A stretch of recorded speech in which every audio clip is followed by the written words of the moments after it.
So my wife and I have been kind of preparing to move on to our homestead for the last few years. Honestly, we've been reading a lot of books and getting kind of prepared for what we're in for as far as moving on to land. And we're really excited about it. So we're gonna share a little bit of that journey. Okay, if you're like us and you're waiting and hoping and dreaming and praying for your homestead, there is still stuff that you can do so you're not sitting around moping and twiddling your thumbs.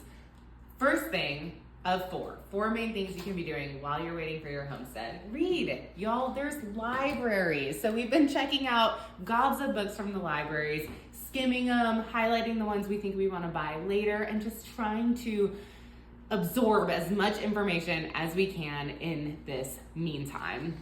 The other thing is preserving food. There's so much to learn here. It's wildly overwhelming, so I've forced myself to learn. So we used frozen strawberries and canned 2 jars of strawberry jam, which was amazing. And I did it, like I learned how to do it. Today we're doing pickles. So we have this bowl of cucumbers here that we're pickling.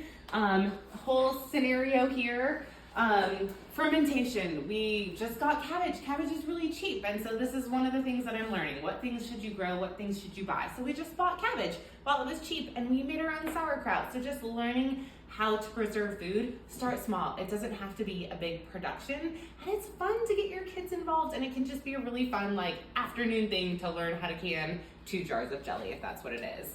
How to make your own food from scratch. So of course there's a sourdough craze that I was gonna be a part of, obviously. So working on sourdough, I'm not very good at it. My 13-year-old daughter is much better, but just figuring out what foods can you make from scratch. Bone broth is another really great option. We've been making our own bone broth for years. It's a great way to use all of your meat, bones, right? All the leftovers.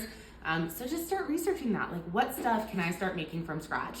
And then the final one is learning how to grow your own food. So we have a sweet little teeny tiny garden from which we got this fabulous cucumber. And I'll show you the garden, but we have to walk over this tent.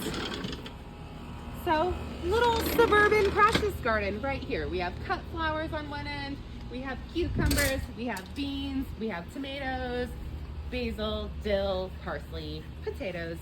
So just a small smattering, but a way to practice growing our own food in the suburbs so that I can just feel like I'm learning and growing before I get that homestead. And those are our 4 ways that you can start learning how to homestead while still living in the suburbs.